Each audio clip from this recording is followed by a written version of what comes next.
بسم اللہ الرحمن الرحیم۔ آپ کہہ دیجئے، کیا تم اللہ کے بارے میں تو ہم سے جھگڑتے ہو، اور وہی ہمارا رب ہے اور وہی تمہارا رب ہے، اور ہمارے اعمال ہمارے ساتھ ہے اور تمہارے اعمال تمہارے ساتھ ہے، اور ہم اسی کی عبادت خلوص سے کرتے ہیں۔ کیا تم سمجھتے ہو کہ ابراہیم، اسماعیل، اسحاق اور یعقوب اور ان کی اولاد یہودی یا عیسائی تھے؟ آپ کہہ دیجئے کہ یہ کیا تم زندہ جانتے ہو یا اللہ اور اس کے کیا تم زیادہ جانتے ہو یا اللہ اور اس سے زیادہ کون ظالم ہوگا؟ تو اللہ کی شہادت کو چھپاتا ہے اور اللہ اس سے غافل نہیں ہے جو تم کرتے ہو۔ یہ جماعت گزر چکی، ان کو وہی ملے گا جو انہوں نے کیا ہے، اور تم کو بھی وہی ملے گا جو تم نے کیا ہے۔ ان کی پرش تم سے نہیں ہوگی۔ اب یہ احمق لوگ کہیں گے کہ ان مسلمانوں کو کس چیز نے ان کے پہلے قبلے یعنی بیت المقدس سے منحرف کر دیا ہے؟ تم کہہ دو کہ مشرق بھی اللہ ہی کا ہے اور مغرب بھی اسی کا ہے، وہی جس کو چاہے راستہ سیدھا بتا دیتا ہے۔ اور اسی طرح ہم نے تم کو سب امتوں میں افضل بنایا تاکہ تم لوگوں پر گواہ رہو اور تمہارا رسول تم پر گواہ رہے۔ وہ قبلہ جس طرف تم پہلے تھے وہ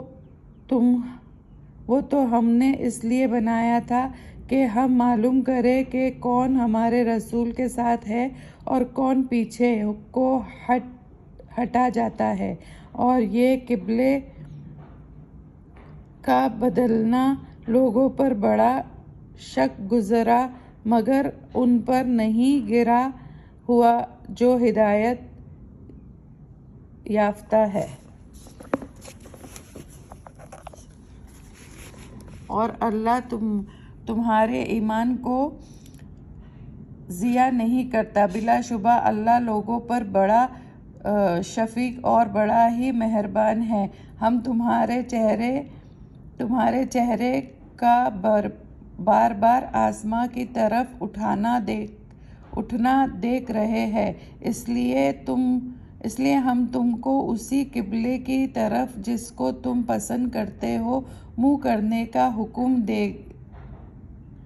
دیں گے کہ آپ چہرہ نماز میں مسجد حرام کی طرف کیا کرو، اور تم سب جہاں بھی موجود ہو اپنے چہروں کو اسی کی یعنی مسجد حرام ہی کی طرف جانب کیا کرو۔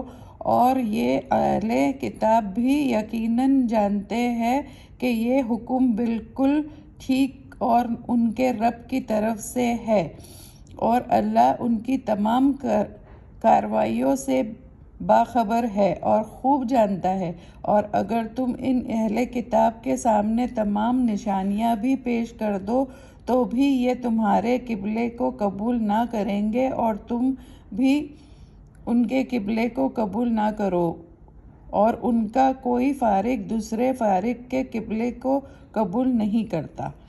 اگر تم ان کی خواہشات کی پیروی کرو گے باوجود وحی آنے کے، تو تم بھی یقیناً ظالموں میں شمار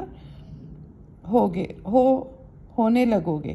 جن کو ہم نے کتاب تورات انجیل دی ہے وہ یعنی ہمارے رسول محمد صلی اللہ علیہ وسلم کو خوب پہچانتے ہیں، ایسے ہی جیسے اپنے باتوں کو، اور بعض ان میں سے حق بات کو چھپاتے ہیں، اور اگرچہ خوب جانتے ہیں اور یہ حق اللہ ہی کی طرف سے ثابت ہے، تو تم ہرگز اپنے آپ کو شبہ اور شک کرنے والوں میں شمار نہ کرو۔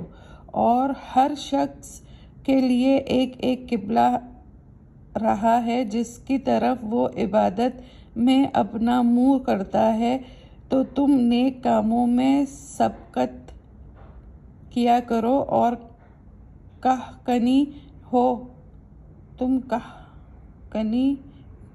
کہیں ہو اللہ تم سب کو حاضر کر دے گا۔ بلا شبہ اللہ ہر چیز پر پوری قدرت رکھتا ہے۔